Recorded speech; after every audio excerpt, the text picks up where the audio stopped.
이재명 대통령이 경기 성남시 분당구의 아파트를 매물로 내놨습니다.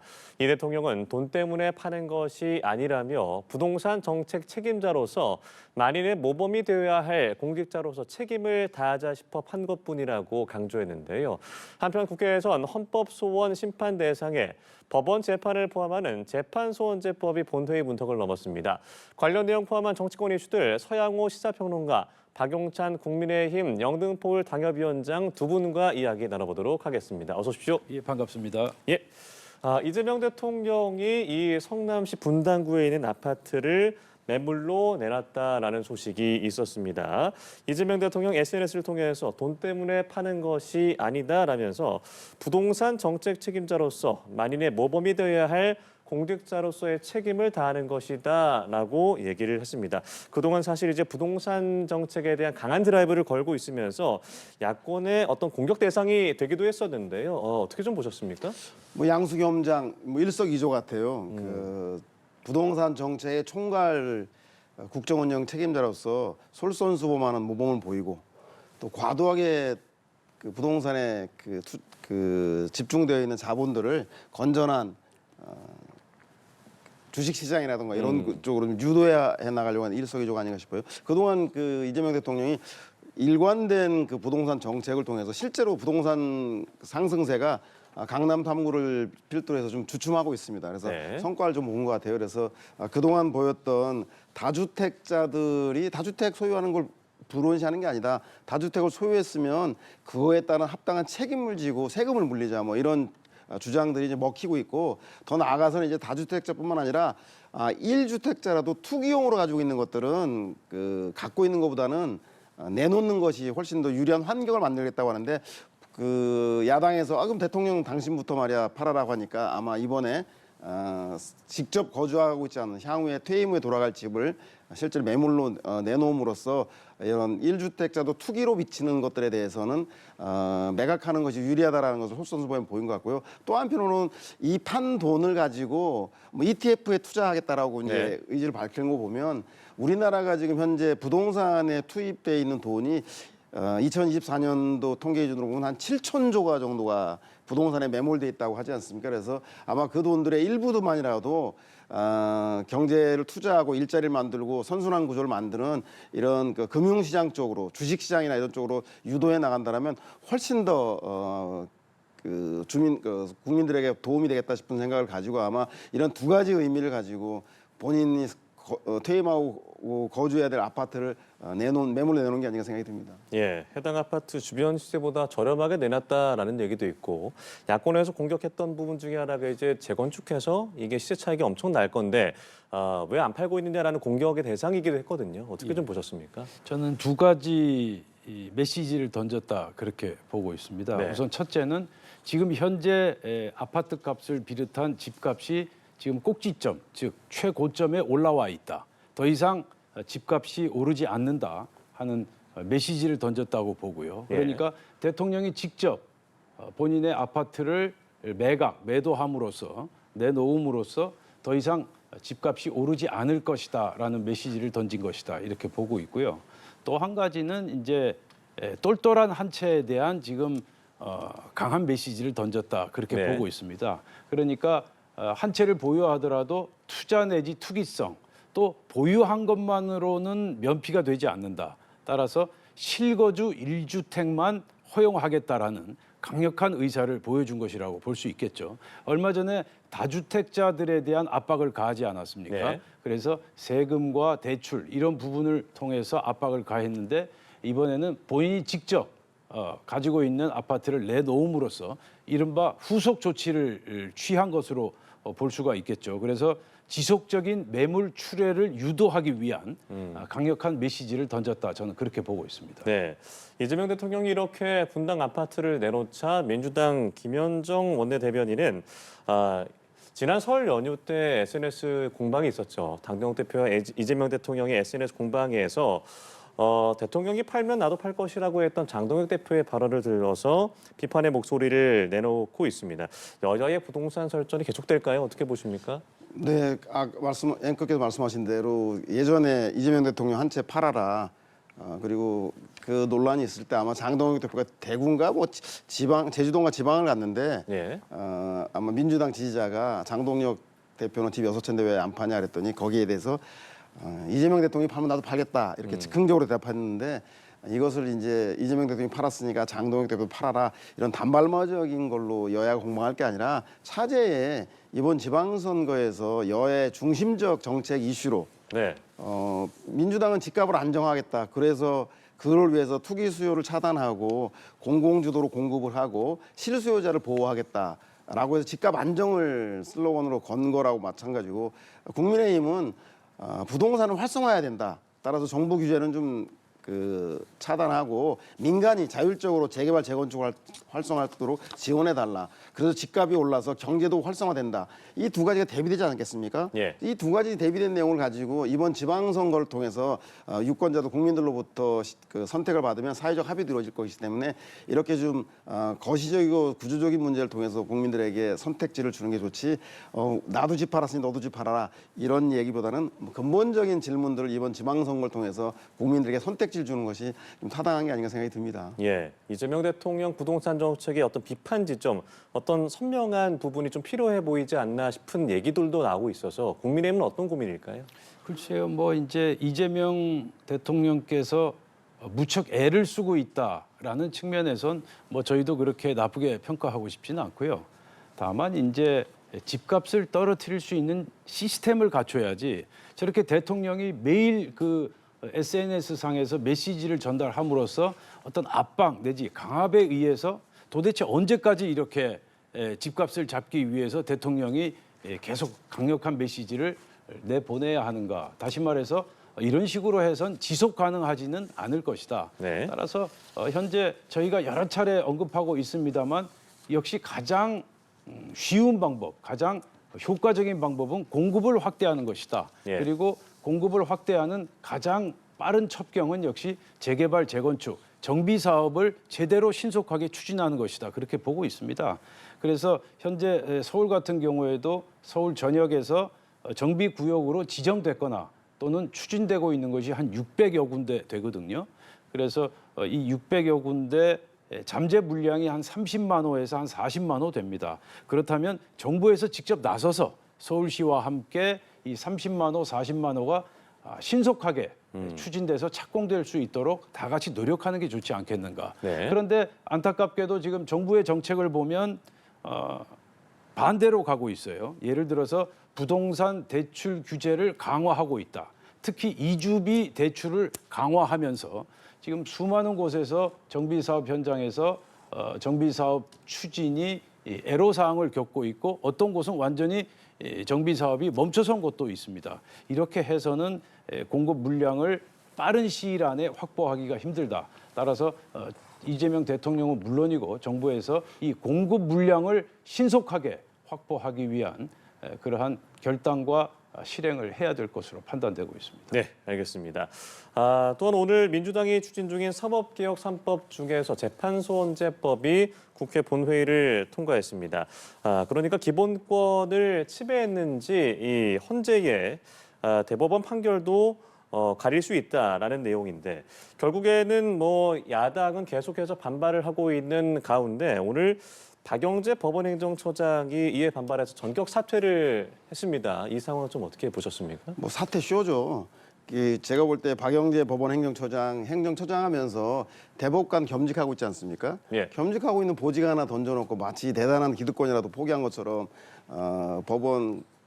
법원에 대한 개혁에 대한 그 여당의 개혁에 대해서 반발하는 것 같은데 정말로 이 문제에 대해서 심각하게 느낀다라면 법원 행정처장이라는 보직을 버릴 게 아니라 그동안 문제가 많고 논란이 됐던 대법관 자리를 사퇴함으로써 본인의 진심을 좀 보이는 게 더 국민들의 설득력이 있지 않은 생각이 들고요. 잘 아시겠지만 이번에 이제 재판 소원제와 그리고 법 왜곡죄 등 법원 개혁 3법에 대해서 그동안 침묵했던 법관들이 일제히 반발하고 있는데 제가 잘 아시겠지만 그 재판 소원제는 현재 현행 그 헌법 소원 같은 경우는 법원의 판결에 대해서는 손댈 수가 네. 없고 그 안에 적용된 법률의 위헌인가 아닌가만 판결하게 되었습니다. 그래서 이번에는 그 법원 판결 전체를 소원할 수 있는 제도가 만들어졌기 때문에 기본권 침해에 대한 구제의 범위가 넓어졌습니다. 이것을 가지고 뭐 헌재가 대법원 권한을 침해하니 사심제냐 하고 야당이 주장을 하는데 실제로 선진국인 독일이나 스페인에서는 시행을 하고 있고요. 그리고 헌법 위반 여부만 따지지 법률에 대한 해석을 하고 있지 않기 때문에 네. 그런 것들을 과도하게 우려할 필요 없을 것 같습니다. 백발을 양보해서 법원에서 법관들이 우려하는 대로 사법부가 법의 공공 문제가 남용할 때 사법부 독립을 위험한다던가 재판 소원제가 소송을 지연시킬 우려가 있다. 뭐 일리가 있는 얘기인 것 같습니다. 그런데 이 원인을 제공한 게 그동안에 그 재판을 주도했던 법원 아니겠습니까? 잘 아시겠지만 내란 세력이 임명한 그 대법관이 계속적으로 대법원장이 그 직을 임명하는 것이 타당하신가에 대한 근본적인 물음 이전에 윤석열 그 대통령 시절에 임명되었던 그 대법관이 윤석열 대통령을 내란 혐의로 구속된 상황에서 구속을 취소시키는 것을 네. 이라던가 또 하나는 이재명 당시 대통령에 대해서 구속 기간을 날이 아닌 달로 말도 안 되는 걸로 계산해서 시간으로 계산해서 선거법 위반을 유죄 취지로 파기환송시키는 등 예. 사법 불신을 이미 법원 자체가 초래해서 발생한 문제이기 때문에 저는 이 문제에 대해서 근본적으로 해결할 수 있는 방법들은 조희대 대법원장이 이런 전체적인 문제에 대해서 책임을 지고 사퇴한다든가 이런 결자해지 자세를 보이지 않는 한 법원에 대한 국민들의 불신들은 해소되지 않을 것이다. 따라서 민주당이 제안한 정부 여당이 제안한 이 법원 개혁 문제에 대해서는 일단 시행해 가면서 그 문제점들을 수정 보완해 나가는 그런 수용의 자세들이 먼저 필요한 게 아닌가 생각이 듭니다. 예, 사법 불신을 해소하는 방안들 민주당이 내놓은 이 방안들이 있는 것이고 국민의힘이 비판 지점은 무엇입니까? 뭐 한두 가지가 아니죠. 네. 네, 정말 한두 가지가 아니고요. 아마 뭐 오늘 본회의 통과했다니까 뭐 다시 돌이킬 수는 없는 상황이고 다만 머지않아 아주 가까운 시일 안에 이재명 정부를 비롯한 집권 여당 민주당이 엄청나게 후회하는 날이 올 것이다. 저는 그렇게 확신하고 있습니다. 우선 이 재판소는 헌법 제101조 규정을 완전히 정면으로 위배하는 위헌 법안이고요. 헌법 제101조에 분명히 나와 있지 않습니까? 사법권은 법관으로 구성된 법원에 속한다. 그리고 대법원이 최고 법원이다. 그러니까 헌법에서 3심제가 명확히 규정돼 있는 겁니다. 그런데 여기에 하나를 더 얹어서 4심제를 한다. 지금 헌법재판소 측에선 재판이라는 법원의 공권력에 대한 어떤 견제를 해야 될 필요가 있다고 하는데 그런 식으로 따지면 헌법재판소도 견제를 받아야죠. 그러면 4심제가 아니라 5심제도 필요하고 6심제도 필요하고 7심제가 필요한 겁니다. 밑도 끝도 없는 겁니다. 그러면 재판은 과연 언제 끝나느냐. 그래서 투입 대비 효과, 즉 경제성에 있어서 정말 이건 바람직하지 못한 그러한 제도고요. 거기다가 국민들이 가장 큰 피해를 볼 수밖에 없다. 그 점이 가장 지금 심각한 문제인데요. 예를 들어서 이혼 소송이 확정이 됐습니다. 그래서 본인은 재혼까지 했는데 헌법재판소에서 만일 인용이 된다. 그러면 재혼한 가정의 법적 지위는 어떻게 되는 겁니까? 그리고 국회의원이나 정치인들 선거 무효 소송으로 대법원에서 확정 판결을 받았는데 재판 소원하고 또 가처분까지 신청해가지고 계속 시간을 끌다가 결국은 임기를 다 채우는 정말 있어서는 안 되는 일들이 비일비재 발생할 여지가 크다. 따라서 이 재판 소원 제도는 아마 진행하다가 더 이상 견디지 못하고 아마 중단할 것으로 저는 거의 확신하고 있습니다. 예. 그리고 현재는 이 대법관 증언법이 상정이 된 상황에서 필리버스터 계속 진행이 되고 있습니다. 내일 아마 사법개혁 3법이 모두 통과가 될 것으로 보이는데요. 이 내용도 저희가 이후에 짚어드리도록 하겠고요. 민주당이 이 대구에서 현장 최고위원회의를 열었습니다. 정청래 민주당 대표, 대구 경북 통합법 무산 위기의 책임은 국민의힘에 있다라고 날을 세웠습니다. 직접 목소리 들어보겠습니다. 국민의힘 법사위원들, 장동혁 대표, 송은석 원내대표 일단 석고 대지하고 대국민 사과하십시오. 여러분들이 뽑아주신 국민의힘 소속 국회의원들이 대구 경북 통합을 반대하고 있습니다. 네, 또 한동훈 전 대표가 대구를 찾았죠. 이 내용은 저희가 잠시 후에 또 짚어보도록 하겠습니다. 정청래 대표 국민의힘을 향해서 일단 대국민 사과를 하라라고 했고요. 추미애 법사위원장도 이번 주 법사위를 열고 TK 통합법을 처리하라는 송원석 국민의힘 원내대표의 요구에 필리버스터나 취소하라라고 맞받았습니다. 여야 어디에 말이 맞는 건가요? 지금 공방 어떻게 봐야 될까요? 제가 볼 때는 뭐 3대 0, 그 광주 전남 통합법에 이어서 대구 경북 그리고 지금 논의조차 안 되고 있는 대전 충남 통합법까지 모두 다 합의 통과될 가능성이 매우 높다라고 전망해 볼 수 있겠습니다. 왜냐하면 국민의힘의 주호영 의원이 대구 경북에 대한 직을 걸고. 통합법을 그 2월 처리 방침을 민주당의 당론으로 확정해 달라고 국민의힘 당론이 아니라 민주당 당론으로 확정해 달라고 민주당에 요청을 했습니다. 이 얘기는 뭐냐면 국민의힘 내부에서 논의되고 논란이 되고 있지만 실제로는 대구 주민들에게는 대구 경북 통합에 대한 지지가 압도적으로 높은 상황입니다. 결국은 대구 경북 의원들이 투표한 결과에서도 통합 찬성이 많이 나오지 않았습니까? 네.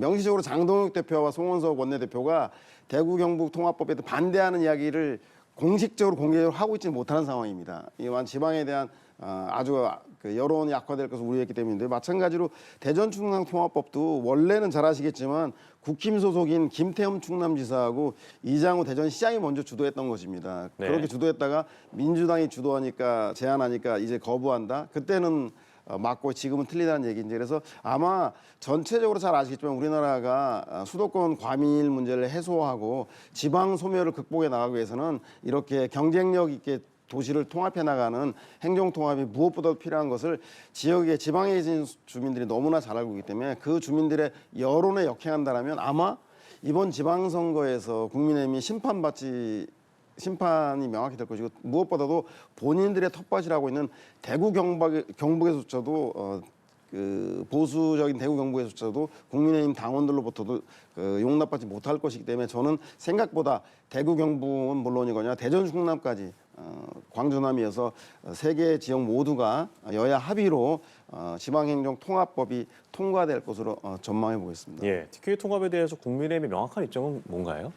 뭐 이번 그 대구 경북 행정 통합 같은 경우는 저희가 명백하게 잘못했다라고 저는 생각합니다. 그러니까 이 사안은 정말 그 대구 경북 주민들에게 엄청난 민생과 직결돼 있는 굉장히 중차대한 앞으로 50년, 100년 앞을 좌우할 문제였는데 대구에 있는 12명, 13명의 국회의원 그리고 경상북도에 있는 12명의 국회의원들이 초동 대처를 치밀하고도 진지하게 하지 못해서 단일 대우를 형성하지 못한 그래서 어떤 당론이나 통일된 의견을 제시하지 못하다가 뒤늦게 이제 민주당 쪽에서 처리하지 않겠다라는 그러한 입장을 발표하자 뒤늦게 이렇게 나서는 모습 정말 보기도 좋지 않고 저희 당의 안타까운 지금 자화상을 보여주는 게 아닌가 하는 그런 반성을 하지 않을 수 없고요. 다만 지금 이재명 정부에서 추진하는 행정통합은 완벽한 의미에서 지방자치 시대에 걸맞는 새로운 패러다임을 제시하지는 못했다. 물론 돈은 많이 주지 않습니까? 1년에 5조 원씩 4년간 20조 원을 준다. 그래서 20조 원의 그 지원금이 굉장히 탐이 날 수밖에 없으나 그러나 재정 권한이라든지 조세권 그리고 규제 권한을 정말 지방자치 시대에 걸맞게 정확히 제대로 배분 재조정했느냐라는 부분에 대해서는 여전히 의문의 소지가 많다 그렇게 분석하고 있습니다. 예. 또한 민주당 이 송영길 전 대표의 복당 신청을 의결했습니다. 이 복동이 허용되면서 결국 지방선거에 인천 계양을에 출마할 것인가 아직 뭐 관련된 확실한 입장을 밝히진 않았습니다만 가능성이 좀 점쳐지고 있고요.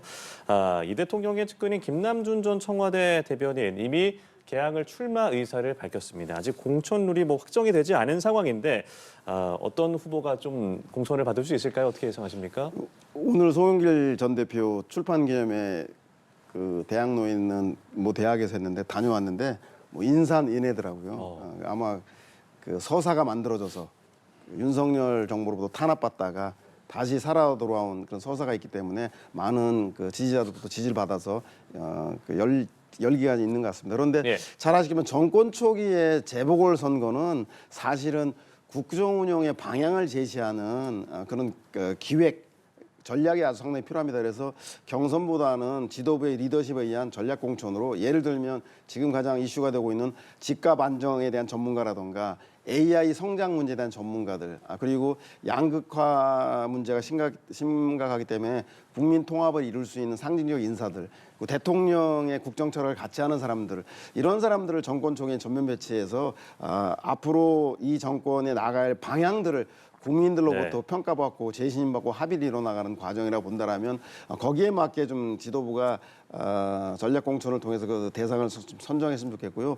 지방선거는 그러니까 재보궐선거 같이 치러지는 지방선거는 지방의 일꾼을 뽑는 거기 때문에 기초에서 광역으로 가는 과정에서의 발탁도 있을 거고 또 경쟁도 있을 거기 때문에 그야말로 지도부가 민주적 경선을 통해서 네. 그렇게 관리를 해나가면 될 것 같다는 생각이 들어서 저는 뭐 재보선은 아까 말한 국정 운영 방향과 맞는 컨셉을 갖는 전략 공천들을 해나가는 게 좋다는 생각이 들고 이 자리에서 뭐 송영길이냐 김남준이냐라는 질문은 어려우시죠? 예. 과도한 것 같고요. 아마 예. 그런 방향에서 한다라면 좀 판단의 근거가 좀 마련되지 않을까 생각이 듭니다. 알겠습니다. 해당 지역 5선 출신이냐, 이재명 대통령의 측근이냐, 좀 어떻게 바라보고 계십니까? 이 송영길 의원, 송영길 전 대표가 서사를 가진 정치인이다. 서사는 서사인데 부끄러운 서사죠. 예. 돈 봉투를 돌린 건 재판 과정에서도 이제 그 실체가 인정이 됐고요. 다만 이제 그 돈 봉투 사건의 실체를 입증하는 휴대전화 녹음 파일을 적법한 증거로 볼 수 없다라는 저희들로선 도저히 이해할 수 없는 그러한 이유로 무죄 판결을 받았는데 거기에다 검찰이 또 상고 포기까지 하지 않았습니까? 예. 요즘 뭐 대한민국 검찰이 항소 포기, 상고 포기 거의 유행병처럼 지금 번져가고 있는데 무척 안타깝다라는 말씀 꼭 드리고 싶고요. 그리고 이제 정치적인 관점에서 송영길 전 대표가 과연 어떤 행보를 취할 것인가. 본인이 오늘 출판 기념회에서도 이제 그렇게 이야기했더라고요. 이재명 대통령을 돕기 위해서라도 본인은 국회에 가야 한다. 이 말은 결국 당대표가 되고 싶다라는 말을 에둘러서 간접적으로 이렇게 메시지를 전달한 게 아닌가 저는 그렇게 분석하고 있고요. 그래서 당대표가 되기 위해선 다시 말해서 국회에 들어가기 위해선 인천 계양을 본인이 5번이나 국회의원을 했던 인천 계양을에 돌아가고 싶다라는 강력한 의지를 피력했는데 오늘 새로 나온 어떤 여러 가지 그 관측을 보면 네. 송영길 전 대표가 국무총리로 발탁될 것이다. 그런 얘기까지 나오고 있더라고요. 그러니까 아마도 지금 차기 당권을 둘러싸고 뭐 여러 가지 경합하는 과정에서 상대 진영에서 뭐 그런 이야기를 지금 소문을 지금 내고 있는 것이 아닌가 그렇게 짐작만 할 뿐인데요. 어쨌든 지금 송영길 전 대표의 경우에는 국회의원을 강력하게 원하고 있고 거기다가 지역구는 계양을을 원하고 있다. 따라서 김남준 전 대변인과 상당한 물밑 경합을 벌이지 않겠나 그렇게 네. 관측되고 있습니다. 송영길 국무총리 설 옆에서 좀 반응을 보이셔서 한번 여쭤볼게요. 들으신 게 있습니까? 아니요, 뭐 전혀. 뭐 아까 말씀드린 대로 정권 초기의 재보선은 그 차기 권력을 가질 차기 당권이나 미래의 대선 주자급이 나오는 선거라기보다는 네. 그렇게 됐을 경우에는 국정 운영을 주도하는 그 대통령의 로 모여지는 그 구심력이 약해지기 때문에 네. 그건 정권 중반부나 후반부에 주로 배치하는데 저는 그래서 지금 현재 김민석 총리는 그럼 어떻게 되는 건가? 8월 전당대 차출설이 있는데 그러면 지금 사퇴하고 전당대까지 쉬어야 되는 것인가? 아니면 지금 말씀하는 송영길 전 대표가 8월에 총리가 된다는 것인지 제가 네. 볼 때는 좀 더 지켜봐야 될 내용 같고 그 아마 여의도에서 놀라셨던 걸로 네네 기억될까요? 여의도에서 이리저리 뭐 들리는 여러 가지 풍문이 얘기들이 아닌가 나오니까. 그런 생각이 듭니다. 예, 알겠습니다. 한편 한동훈 전 대표 이야기 다시 좀 해보도록 하겠습니다. 보수의 심장 대구 서문시장을 찾았습니다. 한동훈 전 대표 이번 지방선거와 재보궐선거 출마를 시사하는 발언을 했습니다. 직접 듣고 오겠습니다. 죽이 되든 밥이 되든 저는 나서 보겠습니다. 나서서 정면으로 지금의 난국을 타개하겠습니다.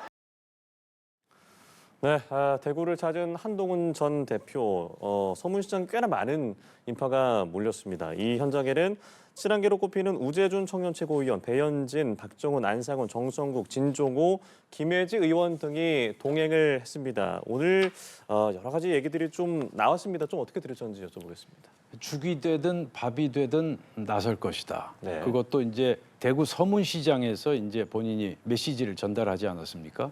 그래서 오늘 하루 종일 언론지상에 한동훈 전 대표가 대구에 출마할 것이다. 그런 관측이 제기되고 네. 있는데요. 그런데 넘어야 할 허들이 굉장히 많습니다.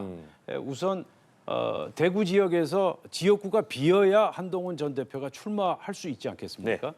지금 예상되는 지역이 주호영 의원의 수성갑 그리고 추경호 전 원내대표의 대구 달성군 예. 이 두 군데가 지금 유력하게 거론되고 있는데요. 이 두 지역 역시 두 분 중에 한 분이 대구시장에 출마한다. 공천을 받아야 예. 그 지역의 두 지역 중에 한 지역이 비게 되거든요. 예. 근데 만약에 이 두 지역 중에 한 군데라도 비지 않을 경우에 한동훈 전 대표는 출마할래야 할 수가 없는 그런 상황에 봉착하고요.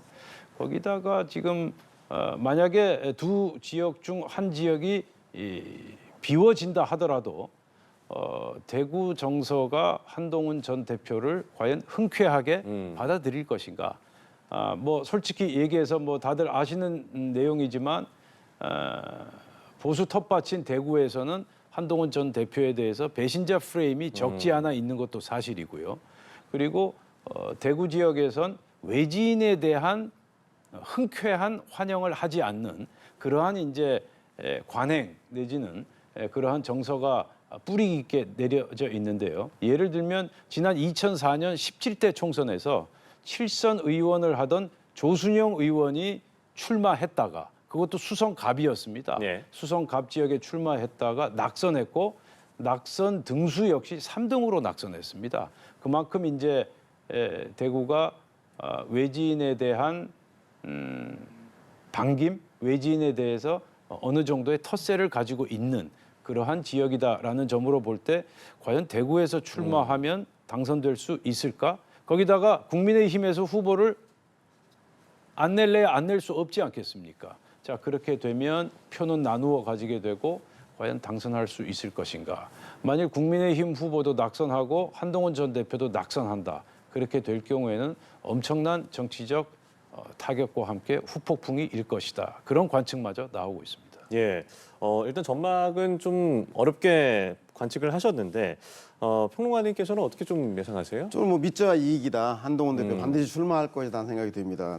대구 지역 예상하시는 건가요? 뭐 저는 대구든 영남이든 재보궐 선거가 있는 지역이면 반드시 출마할 거라는 생각이 드는데 네. 원래는 통상적으로 이 선거를 장동혁 대표의 선거로 치러서 예. 선거 결과에 따라서 패배했을 경우에 패배를 물고 사퇴를 요구하면서 비대위원장이라든가 전당대회의 대표로 나가는 통상적 그런 시나리오인데 생각보다 장동혁 대표의 지지율이 너무 떨어지고 윤석열과 절연하지 못함으로 인해서 국민들로부터 외면받고 있습니다. 그래서 아마 등판 시기를 조금 더 지방선거 후에 책임론을 가지고 등판하는 게 아니라 선거전에 본격적으로 뛰어드는 것 같습니다. 저는 제가 볼 땐 그 한동훈 전 대표가 왜 믿져야 이기냐면 만약에 야권 분열로 민주당이 어부지리로 1등을 하더라도 네. 그 2등 자리를 한동훈 대표가 한다면 그 공당이 3등이 된다라고 한다면 저희가 볼 땐 나중에 끝나고 나서 패배의 책임을 2등한테 물겠습니까? 3등한테 물겠습니까? 결국 장동혁 대표에 대한 책임론으로 갈 가능성이 매우 높아서 2등은 다음에 그 2, 3등의 그 책임 공방을 넘어서 새로운 도전을 할 때 아마 2등에게 기회가 가지 3등에게 기회가 가지 않을 것 같다. 그래서 아마 복당을 하는데도 2등은 상당히 큰 명분이 되기 때문에 저는 제일 최선은 보수의 심장에서 보수의 진짜 주인임을 인정하고 승리하는 것이지만 승리하지 않더라도 국민의힘을 3위로 떨어뜨린다고 한다면 소기의 성과를 가지고 보수 재편에 있어서 중심축이 되지 않겠냐. 그래서 반드시 출마할 것 같다는 생각이 듭니다. 예, 알겠습니다. 두 분 말씀 오늘 여기까지 들어보도록 하죠. 지금까지 서양호 시사평론가, 박용찬 국민의힘 영등포울 당협위원장 두 분과 함께했습니다. 고맙습니다.